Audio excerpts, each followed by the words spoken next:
So, how do you distill or define your message so that when people hear it, they immediately want to do business with you?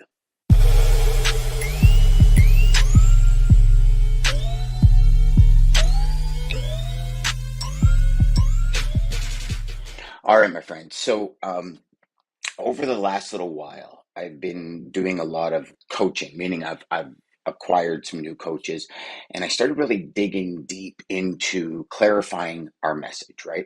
So, as you know, Bridger is a startup.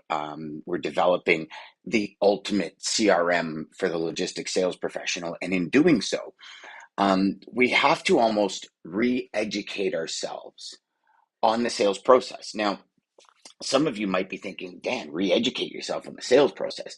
Yes, because you can't sell one thing the way you sell another. Now, when I say that, there are very common similarities in every aspect of sales because you're dealing with a human 1.0, right? There'll never be a human 2.0. We think a certain way. And in doing that, for the last 30 years, I've been selling freight.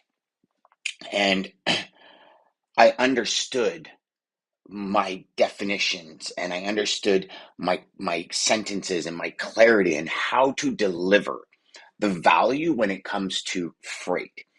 And something very interesting that I've been, complete transparency, I've been struggling with it because I'm a big technobabble guy, I've realized. And for what that means for some of you that don't know what technobabble is, that's when you just start spewing all of these technical things that happen. So, as most of you know, I'm kind of a tech geek. I love all the new technology and I love like digging into it and the AI part of it and creating systems that, connect to each other and JSON and JavaScript and all these different coding languages. And sometimes I get very verbal about the technical side of it. So that's the techno babble where we just start, and maybe you've had this before where you've been in a meeting and you just start talking, and all of a sudden you can see in people's eyes you've lost them.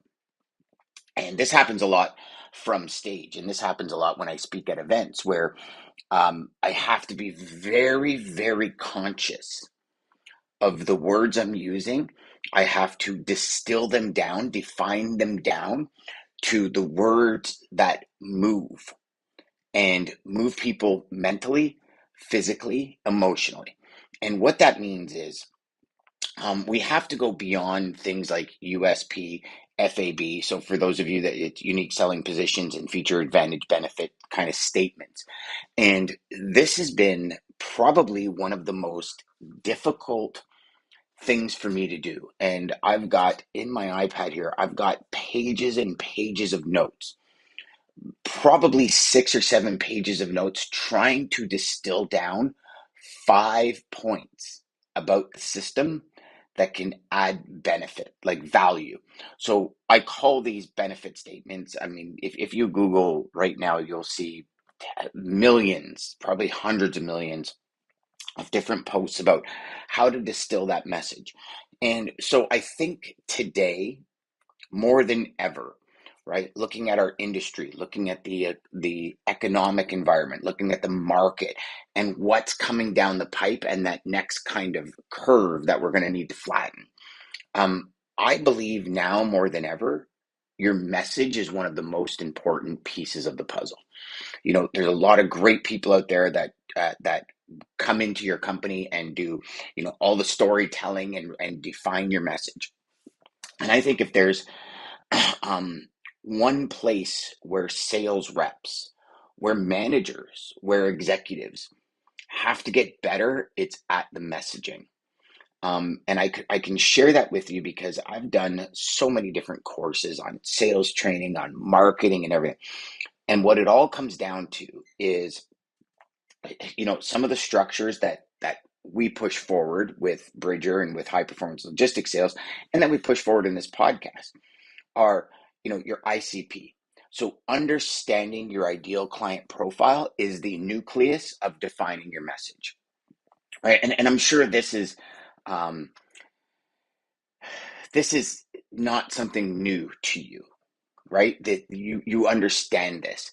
And I've realized, and yesterday was a big eye-opening experience for me because I sat with a gentleman, Giorgio, and if you've listened to the podcast yesterday, Giorgio is an email specialist, and one of the things that I've been very vocal about lately is the fact that I'm doing more email than I've ever done lately because of the strenuous activities with my voice and trying to protect it. And in email, I'm realizing that that clarity of your message, like how do you define what it is you're trying to accomplish for the prospect in a like a benefit conversation, not here's what my tool, here's what my service, here's what my value. It's like, how does that benefit the prospect? How does that benefit your next client? How does that benefit your team if you're a manager? How does that benefit your team if you're a salesperson that has an ops team direct? So these are all things that I think we lose track of. I know I do anyways, and if you do, then we're on the same line. Where because sometimes we just get into the day to day, and we get into the idea that like okay, we got to sell, we got to do this, we got to do this, we got to build business, and especially now, right? A lot of you are probably sitting there going like, I just need more business. I need more business. I need more business. But are we, and here's the big question I started asking myself yesterday, and I've spent probably 3 hours thinking about it, just in quiet thought, is am I articulating everything I do to the 10th degree? Am I defining my message so I can distill it into a consumable way in a single sentence that says to my prospect, damn, I need that? And the answer right now for me is no. And some of you might be shocked, but I think by now you guys all realize that, I'll call it like it is. I think I've got it okay, but I think there's so many levels above where I am right now. And, I've often said this to all of you is I think everyone has, no matter where you are in life or business, I think you have 10 rungs to still go. Like, I believe guys like Elon Musk and Jeff Bezos still have 10 rungs to go. And, they're some of the most successful people on the planet.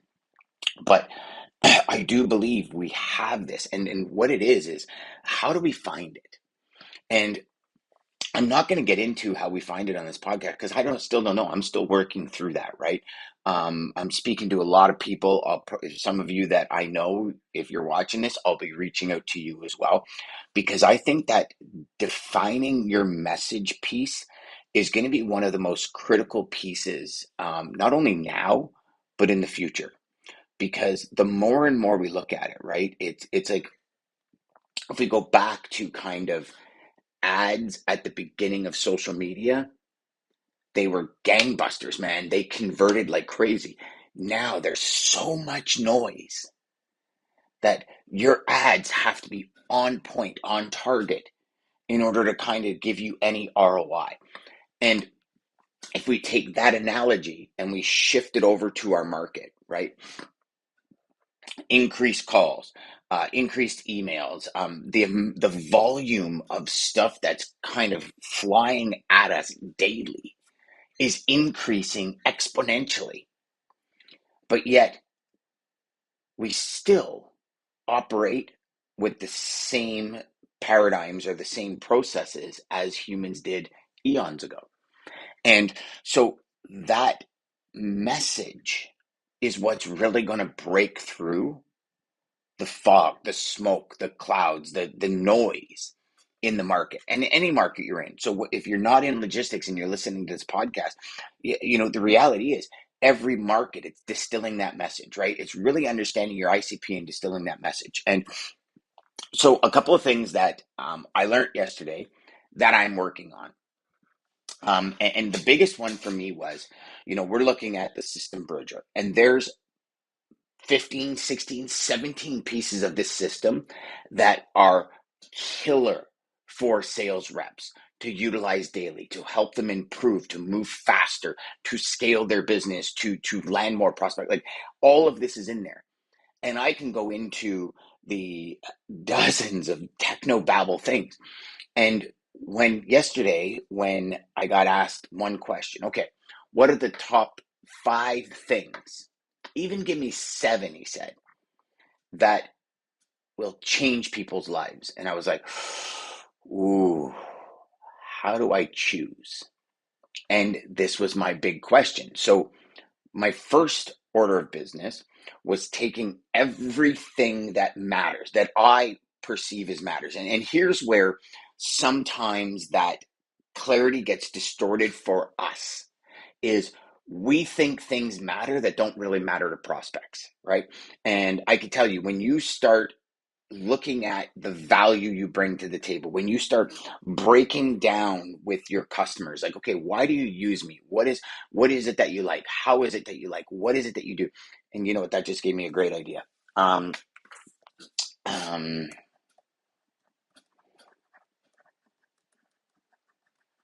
okay, so that see, this is all conversation that just comes out, and as you speak through it, you tend to get better ideas. So here's the idea: talk to your clients. Why do they use you? What is it that they find value? Use those words when you're using your next sale. So I'm going to try that today. I'm going to reach out to clients and say what it is it that you love about the system. How do you feel it improves your workflow? How do you feel this? And I'll take that and I'll put it against my 5 to 7 things that I already got. So what I did is I sat down and I said, okay, what are the 5 biggest things that move the needle? Because we can't offer too many things up because it distorts the nucleus of the value we bring. Now, what I mean by that, and you see what I just did there? That was very wordy to say, don't overthink these things. Share 2 to 3 things that you think will help move that prospect to the next dimension of their success or the next level of their success. See, I did it again. So it's a how we verbalize it in our heads and express it like verbally, like so how we process it in our heads and express it verbally, sorry, matters. And one thing I said yesterday on the podcast that I believe is fully true. I think emails are harder than cold calls. And I think that because one, you can't display like a tone and like energy and passion in an email, right? Like if you're speaking to somebody, you can raise your tone or you can lower it, and you can lean in and be curious, and then you can reach back and be like, steadfast, and so we have all of these emotional highs and lows in our voice that we can bring in, bring out, put in, add, remove, and it creates an overall feeling on a call. Whereas words are just words. Now, you can use some words that, you know, give this meaning, give this oomph, but it's very difficult, and especially because you got like 3 seconds to catch, A, the subject line, then B, the opening line, and all this, and there's this process. So I guess in the end, where I'm coming from with all of you in this particular show is that grab 5 things. Like just take the top 5 things that you think you bring to the table that help move the needle for the customer, um, and distill those down into like 6 or 7 words as to what it benefits. And this is not easy, my friends. I mean, I'm now probably, with yesterday spending 3 hours this morning, so I'm probably up to 5 hours on 5 things, and I still don't have it to a point where I like it or where I feel it's very fluid. It expresses what I want to express, because I think this is another part of the written word over a conversation where I can sit here and I could go and name things up, and I will hit a hot button eventually. But in words, I have to do it in like 30 to 40 words, all of it. meaning the thank you, the call to action, everything in 30 to 40 words. And this is where I think that we as individuals, I think we give up too easy. I think for most of us, and for the most part, we give up too easy. Where we don't distill, define, like reimagine the words you use, right? So perfect example is, let's say for example you're closing at 10%. From open to close, 10%. Every 100 people you call, you get 10 customers. Now, that's a very high number, but I'm just using it for because I'm not very good at math. Full transparency. So if you look at that, and some people will say, okay, you know what? Like this is incredible. I love this. 10% is good. But what if you were to define and refine a few things to get up to 12%, to 15%? There's no more effort in what you're doing from an output perspective. You're still doing 100 calls. But if you can move that needle because of better, a a more well-defined message, or a more succinct conversation, a more succinct message, then you're raising that bar without working an additional 10 to 20 hours a week. Right. So for me, this is the way I start looking at it. And I start saying, okay, and this is where like all the excitement comes from, because to me, this is exciting is okay, I've got this to a level where I feel it's productive.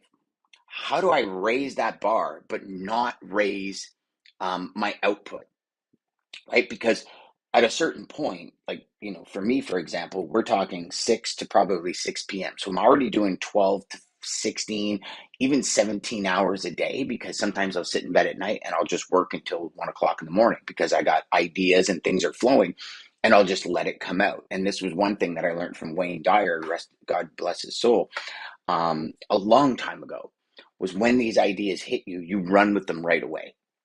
And even if it's 3 o'clock in the morning and I wake up, I'll run with it for an hour and then go back to bed. And it's just something that I've done for probably 2 decades now. Gosh, yeah, probably 2 decades. And um, so I don't necessarily want to work 20 hours a day, but how do I take the time I'm doing and multiply the results? Right? We get clearer on our message. We get more defined, more succinct on what we're looking to do, how we're looking to do it, and the call to action. And one of the things that brought this up yesterday was the fact that I was saying to my coach, I said, here's the thing. Like, I'm getting close to a 60% open rate, but I'm getting like a 3% reply rate. What am I doing wrong? Like in my emails that I'm sending to people, I'm getting, so it's like 59.2% open. On my click rates is close to 48%. So when I'm asking somebody here, click here to, check us out, or check us out on the web or whatever. I mean, those are huge numbers, right? Um, my reply rate is just so low. So I'm asking, like, what am I missing? And the one thing he said was, Dan, in all of these emails that you're sending and all of these variations and all of these customs, he says, one thing he goes, you're not asking somebody to raise their hand. You're kind of asking them, you're sharing with them that this is the ultimate tool and they should get it. So, but they don't know you. And I thought about that for a minute, because at first, probably like most of you, I was like, no, that's not what because in my head, that's not what I was meaning, right? In my head, the message that I see on that screen is one of, are you interested in this? But when you really start defining and distilling that call to action, I was. I was almost assuming that they actually needed a CRM, or that they use a CRM, instead of saying, hey, changing the verbiage to call it out and say, hey, do you raise your hand for a further conversation? So that was one piece that really went, okay. So I'm now back in redefining, redistilling the messages in order to better communicate with my prospects. And I'll let you guys know how that goes. But I mean, I guess in the end for today, anyways, um, you know, think through what it is you do, how you serve, why you serve, what are the benefits of somebody using you. And one thing he said to me yesterday was, and this is not anything new, right? This is, I think, something that we forget as we get into the day to day, and as we get into the grind, and as we get into the sales portion, and as we get into this, is we forget the basics. And it always comes back to the basics, doesn't it? Right? Like when you learn, it comes back to the basics. When you hang out with people, it comes back to the basics. When you meet new friends, it comes back to the basics. Like it's always about the basics. And I think with all this technology and all these layers that we're adding on, we're forgetting about the nucleus, the basics of what we do. And in the end, as a logistics sales professional, what we do is we serve people and we eliminate headaches, right?